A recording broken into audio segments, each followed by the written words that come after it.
नमस्कार दोस्तों, मैं Rakesh Sharma. CAPF NPS channel में आप सभी का स्वागत है। आज हम इस वीडियो में बात करेंगे कि एनपीएस में प्री मैच्योर होने पर क्या क्या प्रोसीजर है, डॉक्यूमेंट्स क्या क्या देना है, प्लस इस फॉर्म को कैसे फिलअप करना है। बहुत सारी क्वेरीज रहती हैं। इस क्वेरीज के कारण डीडीओ, नोडल ऑफिस सब्सक्राइबर्स के फॉर्म को बार बार रिटर्न करता है। इससे सब्सक्राइबर्स का फॉर्म काफी डिले हो जाता है और उसको पेंशन और प्लस जो उसका पैसा है वो मिलने में काफी टाइम लग जाता है। सबसे पहले हम बात करते हैं कि एनपीएस में प्री मैच्योर का मतलब क्या है। जैसे कि एनपीएस में अगर कोई भी कर्मचारी है, किसी भी डिपार्टमेंट का है, अगर वो 60 साल से पहले अगर वो जॉब डिस्चार्ज करता है या भगोड़ा हो जाता है या डिसमिस फ्रॉम सर्विस होता है, किसी भी कंडीशन में अगर वो सर्विस से बर्खास्त हो जाता है, मतलब सर्विस से बाहर हो जाता है, तो उसको टोटल का 20% जो उसका टोटल अमाउंट होगा उसके एनपीएस कॉर्पस में, उसे टोटल का 20% उसे इन हैंड मिल जाएगा प्रोसेस के बाद।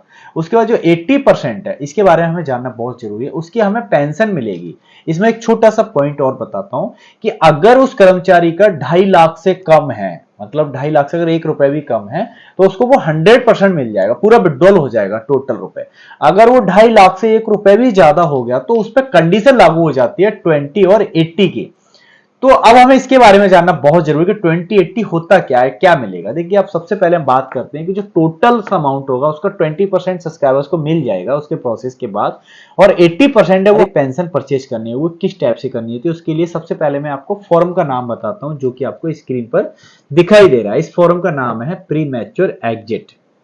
इस प्री मैच्योर एग्जिट फॉर्म के साथ साथ देखिए आपको ये 3 कॉपी में सेट्स लगाना है। जो देखिए डॉक्यूमेंट्स की लिस्ट दिखाई दे रही है आपको, सब्सक्राइबर्स का पैन कार्ड, सब्सक्राइबर्स का आधार कार्ड, बैंक डिटेल, उसके बाद प्रान कार्ड। अगर प्रान कार्ड नहीं है तो उसकी एक एप्लीकेशन लगा दे कि मिसिंग हो गया था, या उसका एक एफिडेविट बनता है 10 रुपए का कि मिला नहीं था, या जो भी है, ठीक है। उसके बाद ये जो डिसमिस फ्रॉम सर्विस है या उसका जो भी है फोर्स ऑर्डर, वो उसमें लगाना बहुत जरूरी है, मैंडेटरी है। ये सारे डॉक्यूमेंट्स, जो डॉक्यूमेंट लिस्ट है, आप लिस्ट देख लीजिए, इसमें ये सारे डॉक्यूमेंट्स चाहिए, कंपलसरी है। और ये डॉक्यूमेंट्स को लगा के 3 कॉपी में सेट बनाएं, और जहां से आपने डिस्चार्ज दिया है या डिस्चार्ज हुए हैं आप, वहां पे आपको ये डिपॉजिट करना है। जब वो डिपॉजिट करेंगे तो वो कहां पे जाएगा, आपके सेंट्रल डीडीओ, सेंट्रल डीडीओ से नोडल ऑफिस, और नोडल ऑफिस से प्रोसेस होने के बाद एनएसडीएल से आपका पैसा मिल जाता है। 80% के लिए आप बात करते हैं, ये फॉरवर्ड हो जाता है आपका कहां के लिए, एन्युटी सर्विस प्रोवाइडर जो हमें पेंशन देगा। वो बैंक पेंशन हमें कहां से मिलेगा, बैंक से मिलेगा। इसमें डिपार्टमेंट का कोई रोल नहीं है। तो अब हम बात करते हैं कि फॉर्म को कैसे फिलअप करेंगे। उस फॉर्म को जो फिलअप करेंगे, मैं वहां पे आपको ये सारी चीजें समझाऊंगा कि सर्विस प्रोवाइडर क्या होता है, पेंशन कौन देगा। तो मेरे साथ बने रहिए कि फॉर्म हम कैसे फिलअप करेंगे। धन्यवाद। देखिए, ये लिखा है national pension system NPS, exit from national pension system due to premature. ये आपका फॉर्म है, और यहाँ पे देखिए सबसे पहले लिखा है क्लेम आईडी और एक्नॉलेजमेंट नंबर। यहाँ पे आपको ये नोडल ऑफिस द्वारा जनरेट किया जाएगा, इसमें आपको कुछ नहीं करना है। यहाँ पे साइड में देखिए ये फोटो लगाना है आपको, उसका जो आई लिखा है यहाँ पे आपको अपना नाम फिलअप करना है। उसके बाद देखिए आप सेम जैसे ये नीचे यहाँ पे ये आपको सेक्टर चुनना है। आप गवर्नमेंट सेक्टर से हैं, ऑल इंडिया सिटीजन से हैं, या आप एनपीएस लाइट से हैं, ठीक है। अब हम यहाँ पे बात करते हैं नंबर 1 ऑर्गेनाइजेशन। यहाँ पे आपको क्या है कि आप जिस डिपार्टमेंट से हैं वहाँ पे आपको डिपार्टमेंट का नाम फिलअप करना है। और 2 नंबर पे हम बात करते हैं प्रान नंबर। ये यहाँ पे प्रान नंबर फिलअप करना है। उसके बाद 3 नंबर पे यहाँ पे लिखा है फुल नेम। फुल नेम आपको सब्सक्राइबर्स का फिलअप करना है। उसके बाद सब्सक्राइबर का जेंडर फिलअप करना है कि सब्सक्राइबर मेल है फीमेल है। यहाँ पे 5 नंबर फादर्स नेम आ जाएगा। 6 नंबर पे आपका मैरिड स्टेटस आ जाएगा, मैरिड है या अनमैरिड है। अगर वो मैरिड हैं एक, तो फिर आपको यहाँ पे स्पाउस का नाम उसका फिलअप करना होगा। और वो जो उनको स्पाउस है वो मेल है या फीमेल है। यहाँ पे ये जो 10 नंबर कॉलम है, यहाँ पे आपको डेट ऑफ रेजिग्नेशन, यहाँ पे जिस समय वो डिस्चार्ज हुए वो डेट यहाँ पे फिलअप करनी है।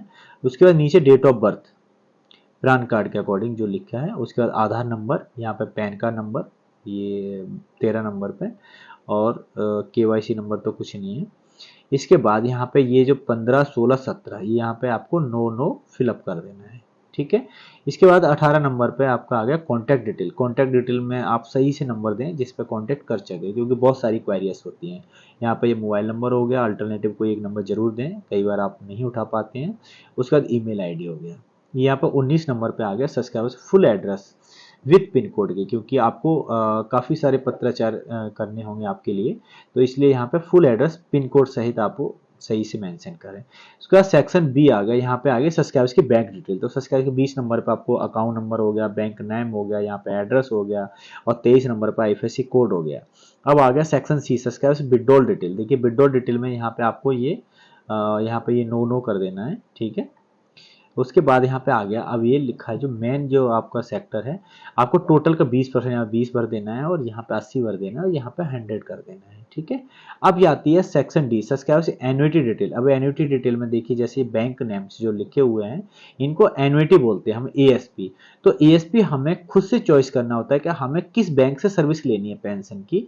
आप किसी भी बैंक को ले सकते हैं, ऐसा कोई कंपलसरी नहीं है कि आपका जहाँ पे अकाउंट है आप सिर्फ उसी अकाउंट से पेंशन लेंगे। आप जिस भी बैंक को सिलेक्ट करेंगे जहां पे आपको सुविधा लगती है और जिसका रिटर्न्स अच्छा है, तो आप ये चेक करके वो जिस बैंक को सिलेक्ट करना है सिलेक्ट कर सकते हैं। यहाँ पे लिखा है एन्युटी स्कीम की स्कीम कौन सी लेनी है, annuity for life, annuity for life with return of purchase price of on death.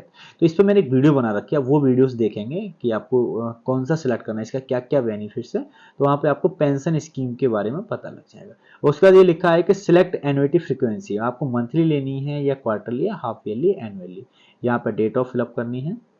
उसके बाद यहाँ पे ये सिग्नेचर, यहाँ पे सिग्नेचर और थंब लगा देना है। सेक्शन ई आ गया, सेक्शन ई में आपको यहाँ पे जो उसके जो नॉमिनेशन है, जिनको उत्तराधिकारी बनाया वहाँ पर नाम आ जाएगा, यहाँ पर रिलेशन आ जाएगा, और यहाँ पर उसकी परसेंटेज आ जाएगी, उसका यहाँ पर डेट ऑफ बर्थ आ जाएगा, और वो माइनर है या मेजर है यहाँ पे वो आपको फिलअप कर देना है। उसके बाद इनका कॉन्टैक्ट डिटेल आ जाएगा जो नॉमिनीज है, ठीक है। इसके बाद यहाँ पे अगर आप अदर किसी को भी भरते हैं तो यहाँ पे भी ये नाम वगैरह वो सेम जैसे ऊपर भरा है, अगर 2-3 है तो कर सकते हैं, ठीक है। उसके बाद यहाँ पे आ गया ये सेक्शन एफ। सेक्शन एफ में क्या, स्पाउस नेम हो गया, इसका आधार कार्ड नंबर हो गया, PAN card number, date of birth. यहाँ पे उसकी जो डिपेंडेंट है, मदर फादर, उसके बच्चे जो भी हैं वो सारी चीज़ यहाँ पे आप फिलअप कर सकते हैं, ठीक है। उसके बाद यहाँ पे आपको सिग्नेचर करना है, यहाँ पे आपको डेट ऑफ मेंशन करनी है। इसके बाद यहाँ पे आपको सिग्नेचर कर लेना है, सिग्नेचर ऑफ द विटनेस, ठीक है। यहाँ पे इंडिविजुअल के सिग्नेचर हो जाएंगे। इसके बाद यहाँ पे विटनेस का एड्रेस आ जाएगा, विटनेस का कहाँ प्लेस, और ये पूरा फुल एड्रेस है। इसके बाद डेट, और यहाँ पे ये यहाँ पर देखिए डिक्लेरेशन, ये देखिए यहाँ पे इसकी सिग्नेचर यहाँ पर करने हैं सब्सक्राइबर्स के। इसके बाद यहाँ पे ये नोडल ऑफिस की डिक्लेरेशन आ गई, तो यहाँ पे सब्सक्राइबर्स का नाम आएगा, यहाँ पर ये जो लिखा है आई करके ये, ठीक है। उसके बाद यहाँ पे ये सब फिर डिपार्टमेंटल हो गया, नोडल ऑफिस, डीडी ऑफिस, ये सारे फिलअप करना है। तो यहाँ पे आपको अपना सिग्नेचर कर देना है, यहाँ पे प्लेस और डेट ऑफ बर्थ, ठीक है। उसके बाद ये जनरल इंट्रोडक्शन हो गया, इंट्रोडक्शन के बाद फिर इसमें थैंक यू। अगर फिर भी इससे संबंधित आपकी कोई भी क्वेरीज है, फॉर्म भरने में अगर कोई प्रॉब्लम आती है या कहीं पर कोई काम रुकता है, तो आप हमसे हेल्प ले सकते हैं। धन्यवाद, थैंक यू।